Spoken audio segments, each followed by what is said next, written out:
Namaste, welcome, Shalabais. Um, Sunday morning, no, Monday is the day.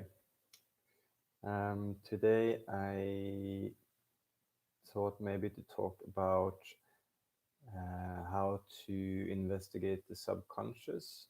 Now that we have gone through a lot of different meditations, we can see how can we put all these together to do something with it, other than just sharpening the mind.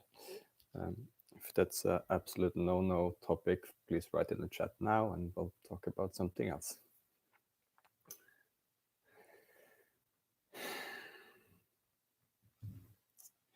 So far we've been going through some meditations of sharpening the mind. So we've been doing some Anapana meditations where it's basically putting your attention back over and over again on the same object. This to sharpen our ability to focus. And then yesterday we had a meditation on more subtle aspects of the body. And this teaches us to tune in to the small signals that that the body and the subconscious, so to say, would be the pre-conscious in psychological term, but I'm going to call it subconscious because it's that layman's term, what you want. So this is ways into our subconscious, because our subconscious doesn't speak in terms of sentences or in terms of conversations, and we really have to tune into subtle answers. And with some of these meditations that we've been doing, the body scannings and feeling into different body parts, and then yesterday also feeling into more subtle movements and sensations. These are all great stepping stones for being more in contact with the subconscious.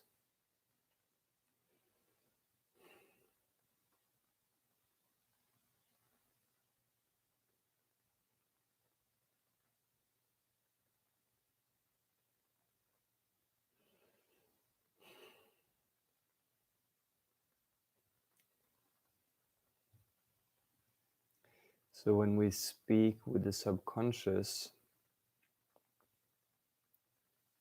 we ask a question,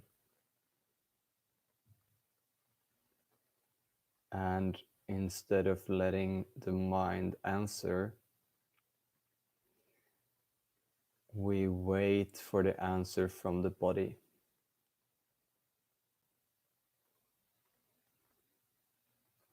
So if I can come up with a question, let's see.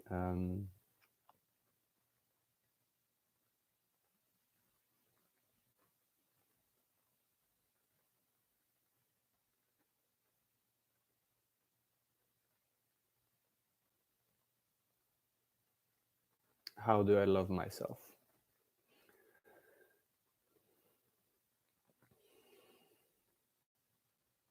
Another question would be, in what situations am I not loving to myself?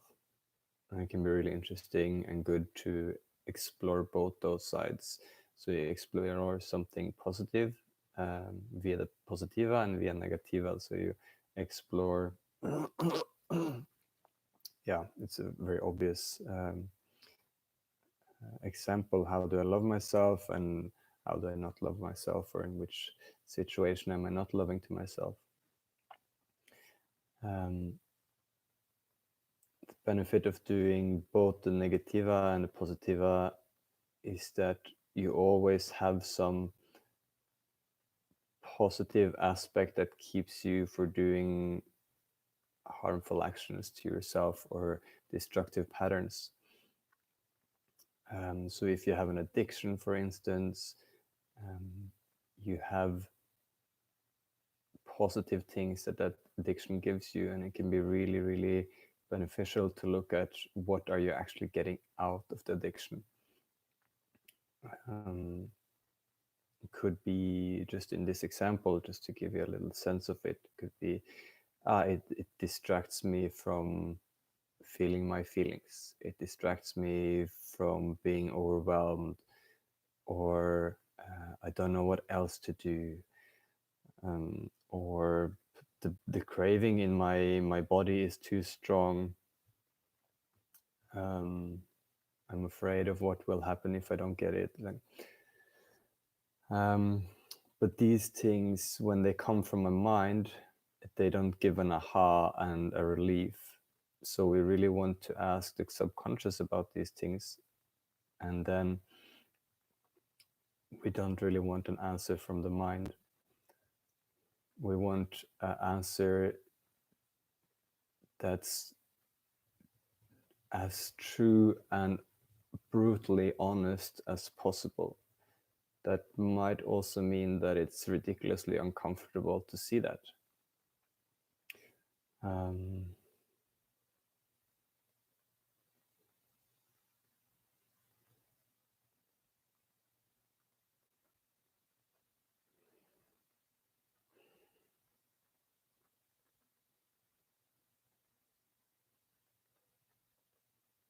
Let's go to the sorry. Let's go to the examples of how do I love myself. So if I'd ask myself that question, how do I love myself? Instead of getting a mental answer, I try to sink into the body, as we've done in meditations so far. So you can just take a few breaths, feeling the weight of the body, feeling your whole body here.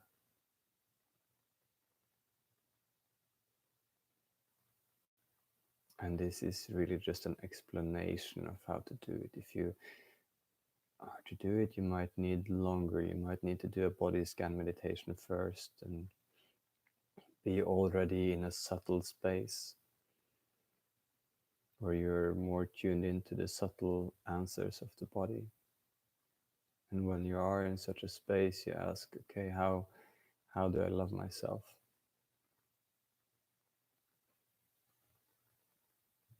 And then instead of trying to think up an answer, you sit there and wait. And often answers about love will come from the heart. So it can be could be helpful. Doesn't have to be to listen into the heart space.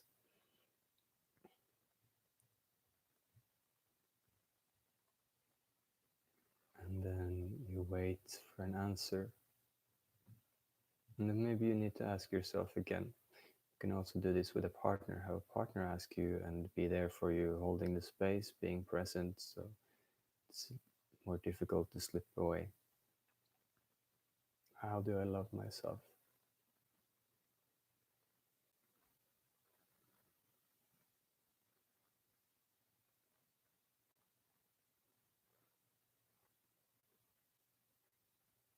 And then maybe I get the answer. I love myself when I put aside, when I'm not judging myself.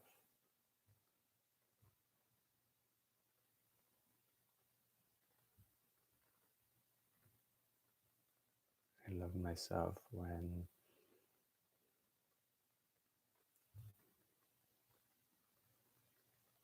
I go to bed early enough.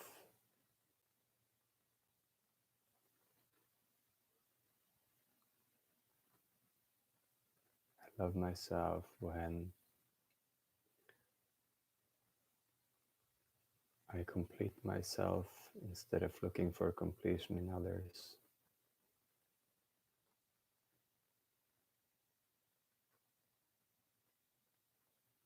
So as you might see, these are answers that can be very different from a mental answer of how do I love myself. When I lay in the bed, like it's coming from a deeper deeper place. It's not coming from a mind answer of thinking, oh, what are loving actions towards myself. It's really like it can be answers that's weird and unexpected, and but that's true, and that's something you can listen to.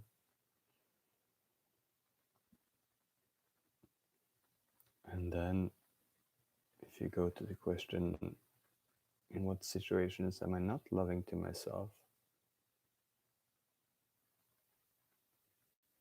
Here you might need more of that vigilance and more of that meditation practice, because uncomfortable answers might come up and you might have to face those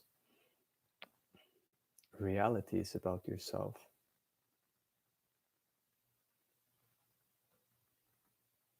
I don't love myself when I watch TV, for instance. And then you're like, oh, but shit, I watch so much of it and I think I like it.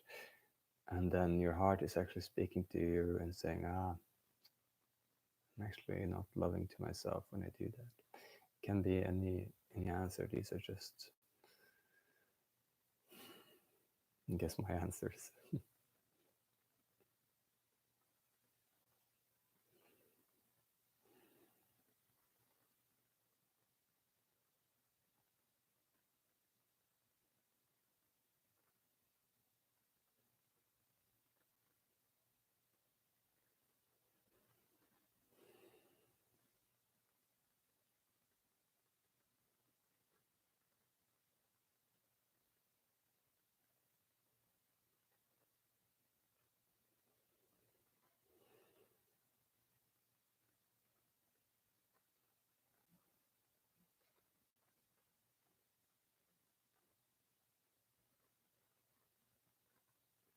There's a nice exercise you can do with a partner, either online or in presence,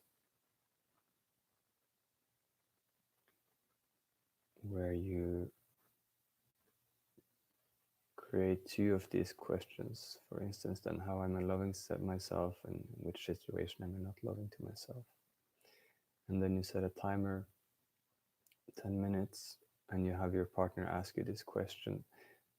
Tell me in which situations you're not loving towards yourself.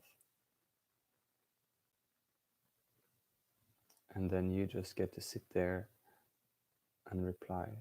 And when you feel your reply is complete, you say thank you.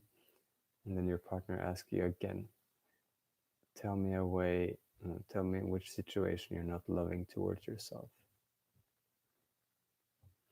And then you fill in again.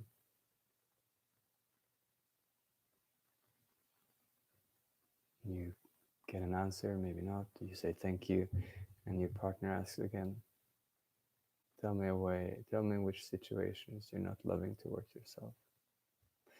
And each time you ask, or ask yourself, or you get the question, each time you look inside, it's an opportunity to go deeper and deeper, because in the beginning it might be very superficial answers, and that's totally fine. They are there and they want to be spoken at as well. And then as you have this question asked over and over again, it gives you the opportunity to go deeper and deeper, like you're warming up, and then you can get to the really juicy stuff that can lead to deep insights, and through changes in your behaviors, through these recognitions.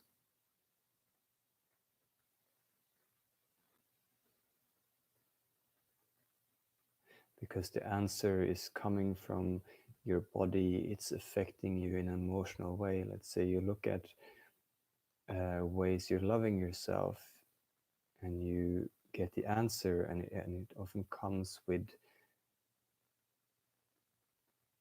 an emotion that wants to move you. It doesn't have to, but it's like a revelation to the mind, and it's not the mind saying something to itself like, oh yeah, but it's like that.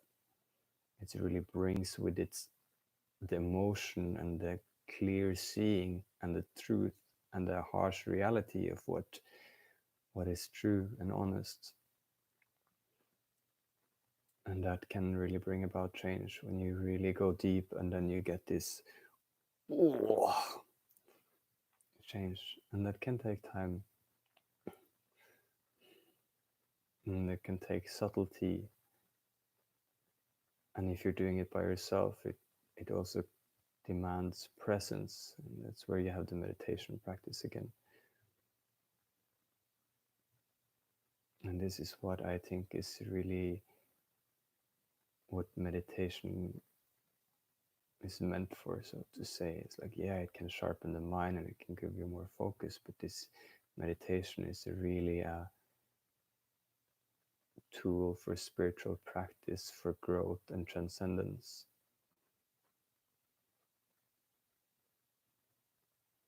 And in other more esoteric questions would be, do I have free will, or do I exist? And with the same thing you're applying, it's the way of contemplating. You're applying the same principle of asking this question, but letting the body answer and the mind be puzzled and the mind be baffled.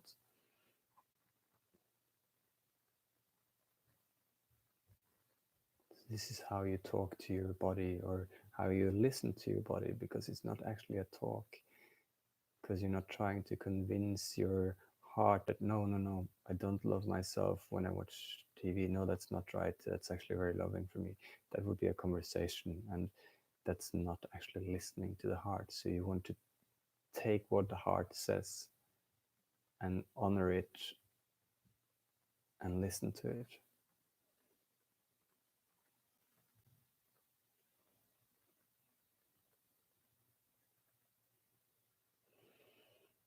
I think we just take some minutes now, sinking into the body and just feeling what has been said, letting that sink in.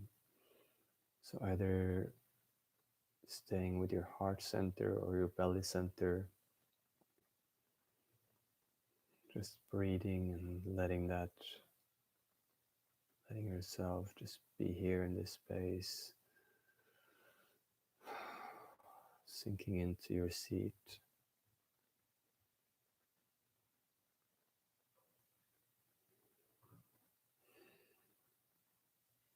Letting whatever sensations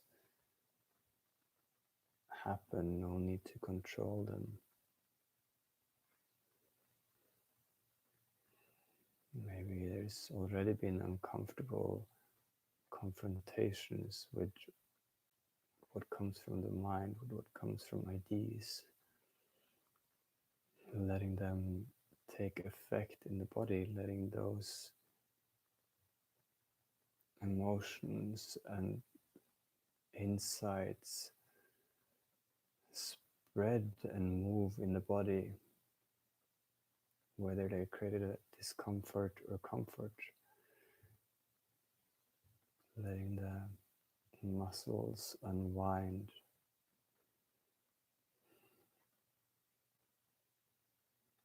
giving room for the sensations and the movements in the body to happen.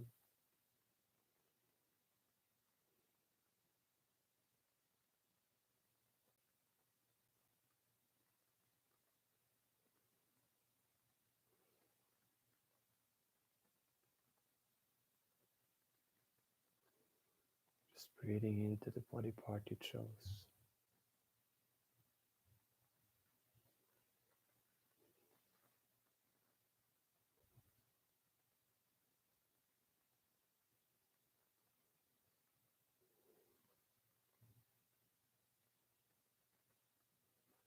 Giving room for the sensations and the contractions and the movement of the muscles, intestines.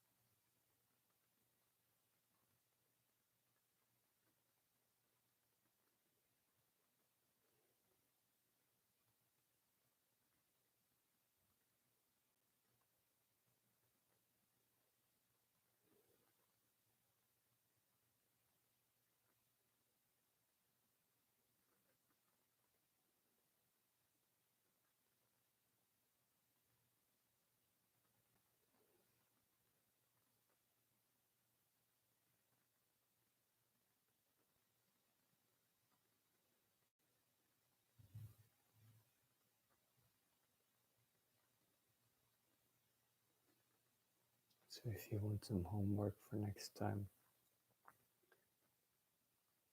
it's doing one of the other meditations, either Anapana meditation to sharpen the mind, or a body scan to get more familiar with the subtle nuances of the body, learning to feel into the body. And if you have a body you want to practice with, the exercise I explained is a good one for exploring a certain topic. It can be a trigger or predefined questions. And it can also be an open question of what is actually going on in me right now. How am I really doing? And asking that question over and over again. How am I really doing? Getting through layers of answers and protection until something cracks up in one direction or another.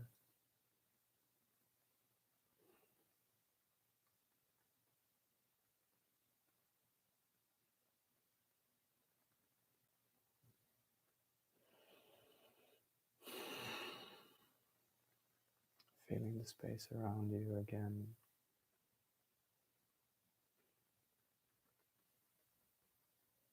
Preparing to come out of meditation.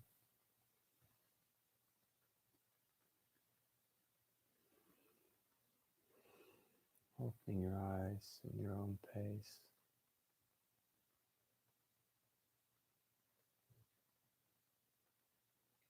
And again, if you think others would benefit, feel free to share it so it can benefit others. And with that, concluding today's teaching. Namaste, Shalabais.